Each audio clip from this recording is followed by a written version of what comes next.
Hello everyone, I am Akash Gaur, welcome back to your Indian medical lecture. फिर से आप लोगों के लिए नया टॉपिक लेकर आए मैं, इंट्रोडक्शन ऑफ कार्बोहाइड्रेट। देखो यहाँ से हम लोग सीरीज स्टार्ट कर रहे हैं बायोकेमिस्ट्री की। कार्बोहाइड्रेट, फिर उसके बाद इसके मेटाबॉलिज्म, ग्लाइकोलाइसिस, सारी ग्लाइकोलाइसिस की प्रोसेस, क्रेब्स साइकिल, एक एक मेटाबॉलिज्म बिल्कुल क्लियर करूंगा यार। चैनल को एक बार सब्सक्राइब करो और सब्सक्राइब करने से पहले मेरे चैनल को विजिट करके देखो। चाहे आप मेडिकल की किसी भी फील्ड से बिलोंग करते हो, पैरामेडिकल के स्टूडेंट हो, नर्सिंग के हो, फार्मेसी के हो, BPT, BMLT, DMLT, nursing, GNM, किसी भी, एक बार विजिट करो। सारे टॉपिक आपको lecture wise, subject wise with notes के साथ मेरे चैनल पे मिलेंगे, फिर आप सब्सक्राइब करना यार। देखो स्टार्ट करते। कार्बोहाइड्रेट एक्चुअल में क्या होते हैं? Carbohydrate is a biomolecule which made up carbon, hydrogen and oxygen.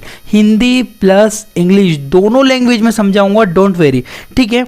अब देखो बोलना चाहता है कि कार्बोहाइड्रेट एक बायोमोलिक्यूल है। बायो मतलब बायोलॉजी से रिलेटेड, जीव विज्ञान से रिलेटेड, मोलिक्यूल मतलब छोटा सा अणु। बायोमोलिक्यूल होता है जो कि कार्बन, हाइड्रोजन, ऑक्सीजन से मिलकर बना रहता है। कार्बन का फॉर्मूला C, हाइड्रोजन का H, ऑक्सीजन का O, यानी कि CHO, कार्बन, हाइड्रोजन और ऑक्सीजन से मिलकर बना होता है आपका कार्बोहाइड्रेट, ठीक है। ये एक बेसिक सी डेफिनेशन है।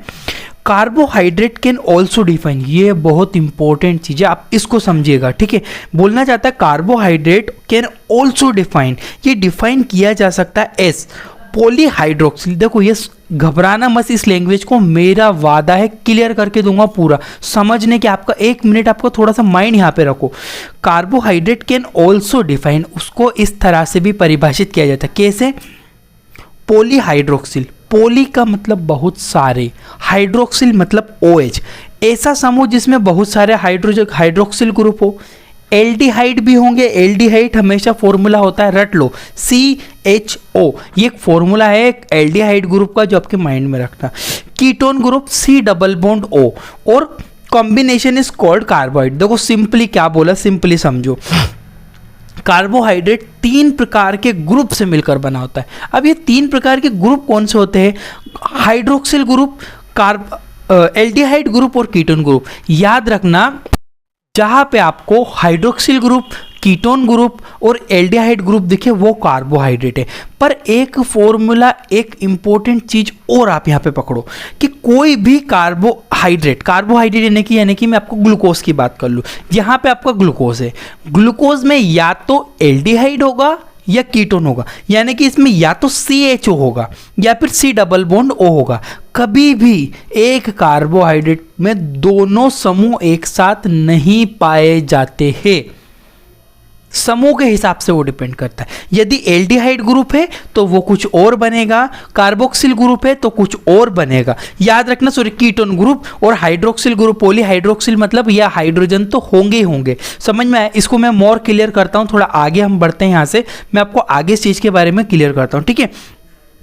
तो कार्बोहाइड्रेट 3 प्रकार के ग्रुप से मिलकर बने हो। कौन कौन से? एल्डिहाइड ग्रुप, हाइड्रोक्सिल ग्रुप और कीटोन ग्रुप। 3 माइंड में चीजें याद रख लो। अभी ज्यादा मत समझो, आगे क्लियर करता हूं, इतना समझ लो। एक स्क्रीनशॉट ले लो, फटाफट एक इसका स्क्रीनशॉट ले लो, जल्दी सब लोग स्क्रीनशॉट ले लो ताकि आप लोग यहाँ से नोट्स बनाते रहोगे। जल्दी जल्दी स्क्रीनशॉट ले लो, ठीक है। अब ये क्लियर हुआ आपको कि कार्बोहाइड्रेट एक्चुअल होता है क्या। अब थोड़ा सा हम लोग इसको मॉडिफाई करते।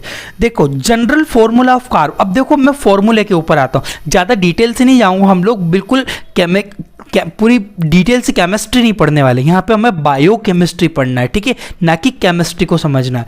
तो फॉर्मूला ऑफ कार्बोहाइड्रेट CnH2nOn। देखो सिंपली 2 चीज़ समझो। फॉर्मूला बेसिक क्या है? CnH2nOn। यहाँ पे कार्बन भी है, हाइड्रोजन भी है और ऑक्सीजन भी। अभी बोला था कार्बन, हाइड्रोजन और ऑक्सीजन के समूह से मिलकर बना होता है कार्बोहाइड्रेट। तो N है, N मतलब नील, नील मतलब कुछ नहीं, यहाँ पे संख्या आ जाती है 1, 2, 3, 4, कुछ भी, कितनी भी आप संख्या इसमें जोड़ सकते हो। तो याद रखो कार्बोहाइड्रेट CnH2nOn, ये एक बेसिक सा फॉर्मूला है इसका। तो ये फॉर्मूला माइंड में रखना, एग्जाम में आता है कि बेसिक कार्बोहाइड्रेट का फॉर्मूला क्या होता है, सामान्य सूत्र जिसे हम कहते हैं। अब देखो कुछ एग्जांपल ले रहा हूं, जैसे कि मैं यहाँ पे ग्लिसरैल्डिहाइड का फॉर्मूला देखो। कार्बन है, हाइड्रोजन है और ऑक्सीजन है, इसको फोकस करो। यहाँ पे आपके कार्बन है, हाइड्रोजन है, ऑक्सीजन है, कार्बन यहाँ पे C की जगह मैंने कार्बन 3 ले लिया, हाइड्रोजन मैंने 6 ले लिया, ऑक्सीजन मैंने 3 ले लिया, C3H6O3 ये बन गया आपका कौन सा, ग्लिसरैल्डिहाइड।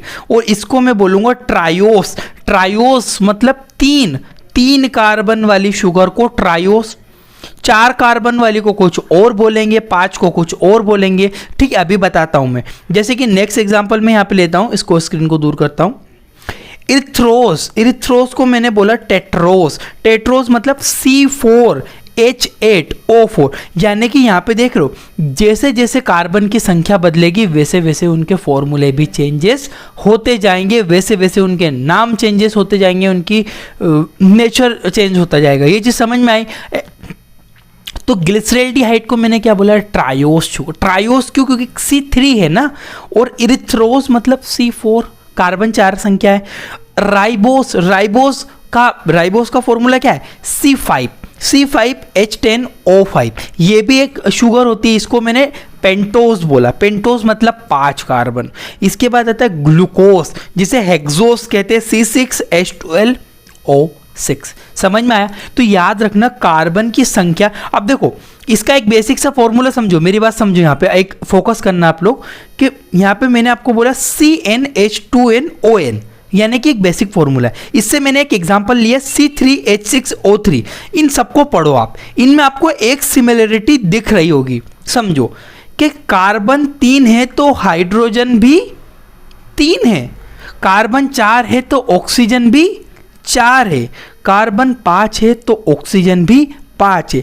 यानी कि इसका हम रेशो निकालते हैं ना, तो हम निकालते हैं इसका रेशो, क्या निकालते हैं, देखो मैं ड्रॉ करके बताता हूँ। इसका रेशो निकलता है 1:2:1, यानी कि ये रहा ऑक्सीजन वाला पार्ट, ये रहा ऑक्सीजन, ये रहा बीच में हाइड्रोजन, यानी कि हाइड्रोजन की संख्या डबल होती है एज कंपैरिजन उनके वन मोर। इसको क्लियर करता हूँ, ठीक है, समझो। यहाँ पे मैंने आपको क्या बोला कि कार्बन 3 है तो ऑक्सीजन भी 3 है, पर जो हाइड्रोजन है ना, हाइड्रोजन 6 है, यानी कि रेशो क्या निकला, 1:2:1, यानी कि कार्बन 1, हाइड्रोजन 2 और ऑक्सीजन फिर 1, यानी कि सेम क्वांटिटी, जितनी कार्बन है उतनी ही ऑक्सीजन होगी। इसका रेशो 1:2:1 निकलेगा। याद रखना, ये भी इंपॉर्टेंट चीज़ है जो एग्जाम में पूछा जाता है। जल्दी से इसका स्क्रीनशॉट लो, फिर मैं आगे बढ़ता हूँ।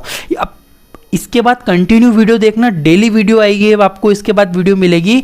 जल्दी से स्क्रीनशॉट ले लो, मेरी बात सुनो। इसके बाद आपको ग्लाइकोलाइसिस क्रेब्स साइकिल, इतनी इजी लैंग्वेज में मैं रटाऊंगा बिल्कुल नहीं, मैं ट्रिक भी नहीं बताऊंगा कि इस ट्रिक से पढ़ लो याद हो जाएगी, मैं आपको खुद याद करवा दूंगा। आप पूरी वीडियो देखना, सब याद होगा। इसके बाद वीडियो जरूर आएगी, चैनल को सब्सक्राइब करना, ठीक है।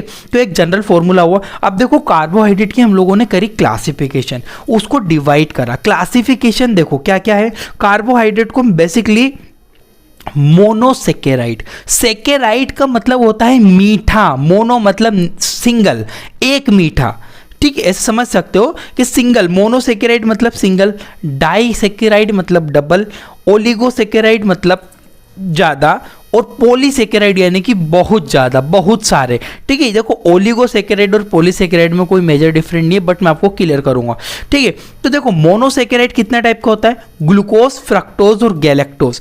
देखो monosaccharide simple sugar, simplest sugar भी कहते हैं इसको, और ज़्यादा छोटी शुगर में नहीं तोड़ा जा सकता। यानी कि पानी है, पानी में आप ग्लूकोज को घोल दोगे, पर अब उस एक डिब्बे ग्लूकोज को यदि आप एक बड़ी सी टंकी में घोल दोगे तो क्या होगा, क्या वो पूरा टंकी का पानी मीठा हो जाएगा, नहीं होता है। यानी कि हाइड्रोलाइसिस करने पे वो और ज़्यादा रिलीज नहीं करता, सबसे छोटा अणु है, सबसे छोटे शुगर। इसमें एक चीज़ और याद रखना कि जो ग्लूकोज है, फ्रक्टोज होती है नेचुरल शुगर होती है जो कि हमें फ्रूट्स के अंदर मिलती है, जैसे एप्पल हुआ, बनाना वगैरह में, मतलब जितने भी फ्रूट्स में जो जो शुगर है, उसमें आपको अनार वगैरह हुआ, जितने भी फ्रूट है, इन सब में जो शुगर होती है वो फ्रक्टोज होती है, ना कि ग्लूकोज होती है। और गैलेक्टोज भी होता है, ये भी सिंपलेस्ट शुगर में ही एक आती है।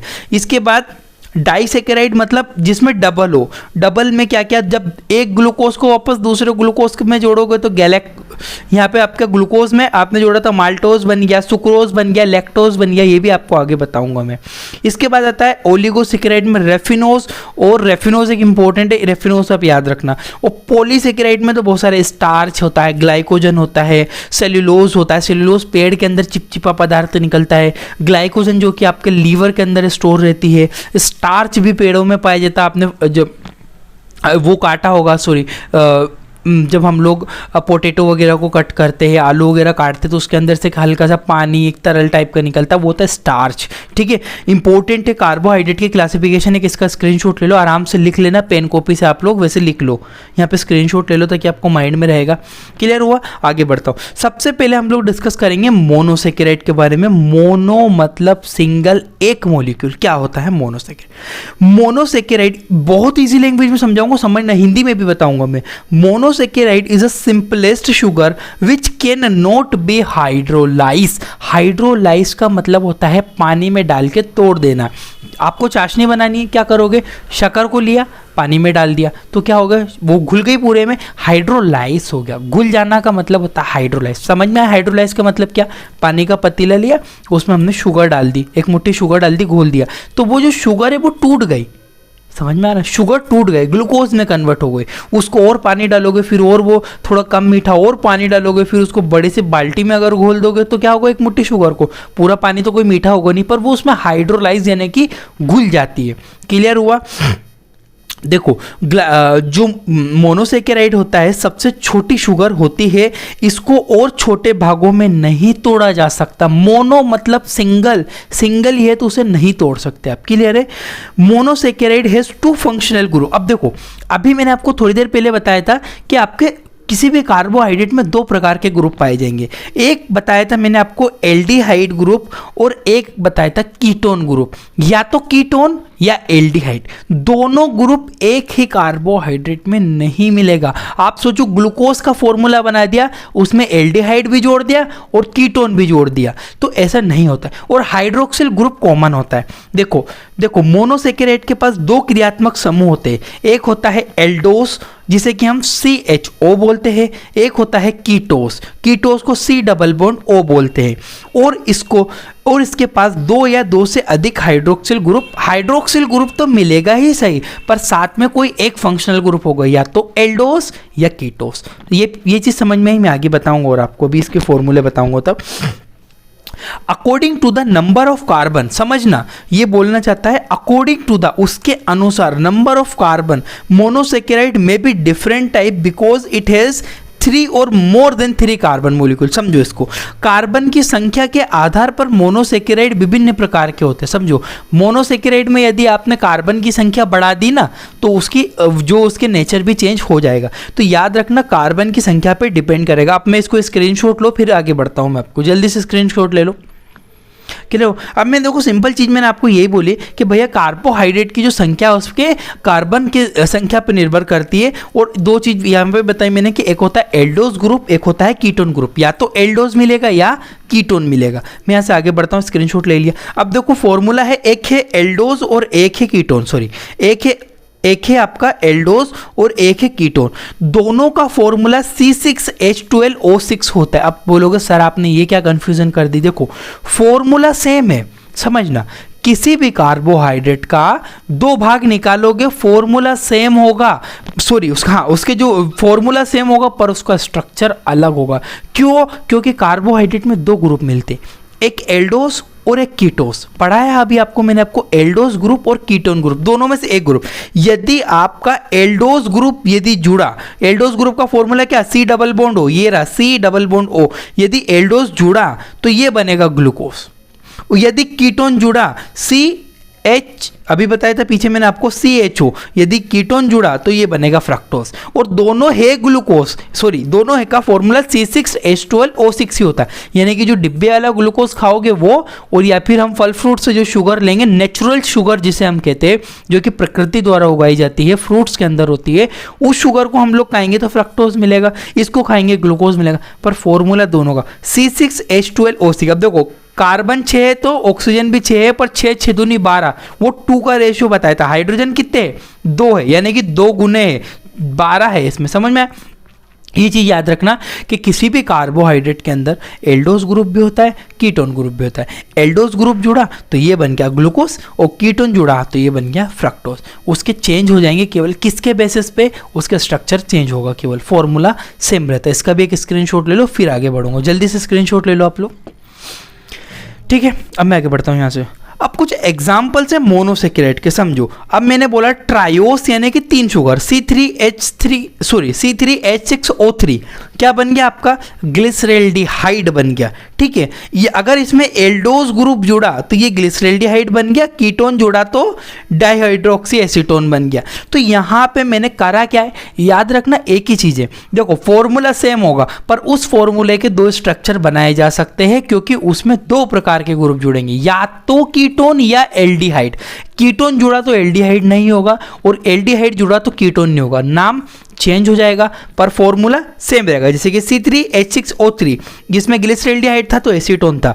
अब यहाँ पे देखो टेट्रोज दिया मैंने C4H8O4, तो इसमें मैंने क्या है? इरिथ्रोज है और इरिथ्रोलोज है। देखो दोनों के नाम चेंज है, क्योंकि एल्डिहाइड ग्रुप जुड़ेगा तो कुछ और, कीटोन जुड़ेगा तो कुछ और। आई होप कि आपको ये चीज़ें भी क्लियर हुई होगी।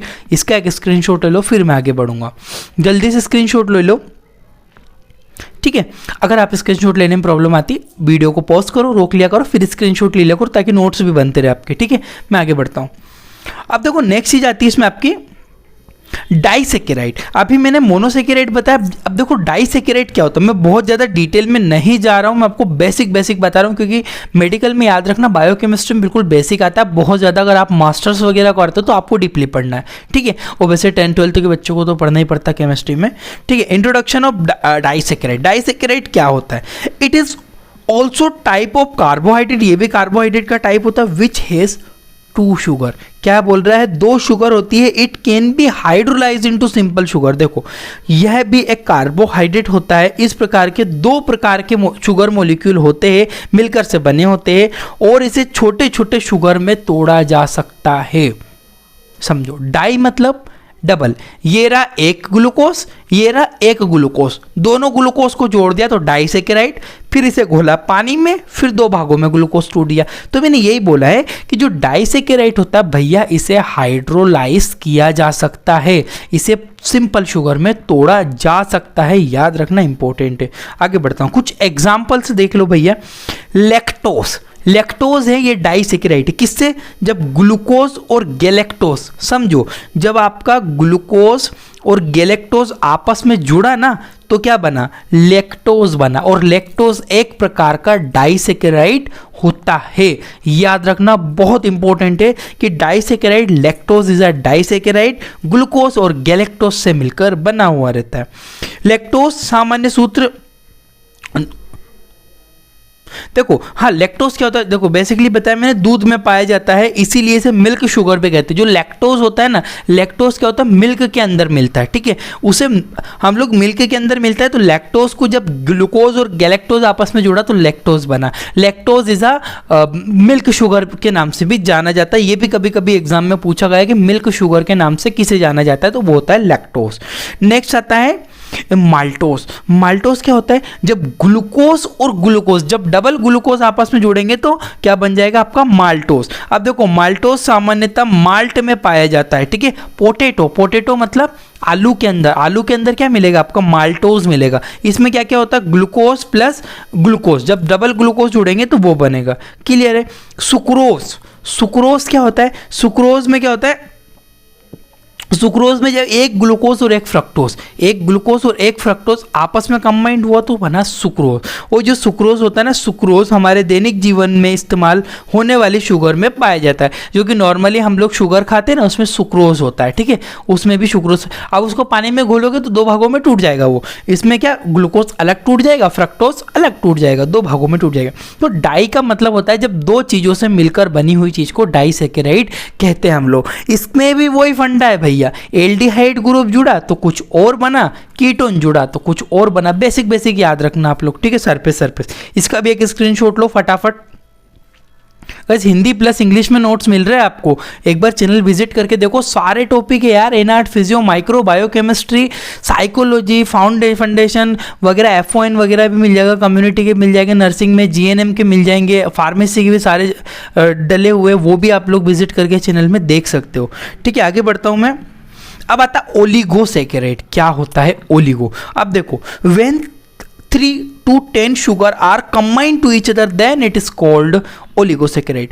जब 3 या 10, 3 से लेकर 10 तक, या 4 जुड़ गए, 5 जुड़ गए, 6 जुड़ गए, 7 जुड़ गए, पर 10 से ज़्यादा नहीं और 3 से कम नहीं, क्योंकि 3 से कम यानी कि 2 होगी तो उसे तो मैं डाइसैकेराइड बोल दूंगा। ओलिगोसैकेराइड का मतलब होता है कि जब 3 से लेकर 10 तक कोई शुगर आपस में जुड़े तो oligosaccharide.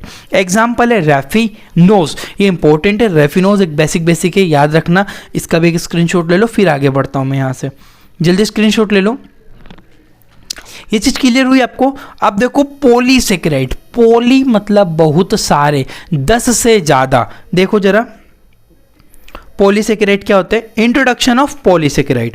Polysaccharide when more than 10 sugar are combined to each other then it is called polysaccharide. Poly मतलब बहुत सारे, जब 10 से ज़्यादा शुगर आपस में जुड़े तो इसे पॉलीसैकेराइड कहा जाता है। ठीक है, according to the simple sugar polysaccharide are also divide into 2 type. 2 type से पॉलीसैकेराइड डिवाइड है, एक होता है होमोपॉलीसैकेराइड, एक होता है हेटेरोपॉलीसैकेराइड। होमो मतलब सेम, हेटेरो मतलब अलग, यानी कि 10-15 ग्लूकोज आपस में जुड़ गए तो होमो, पर अगर जब ग्लूकोज से फ्रक्टोज जुड़ गया तो ये हेट्रो, मतलब जब सेम होंगे तो होमो, अलग अलग होंगे तो हेट्रो।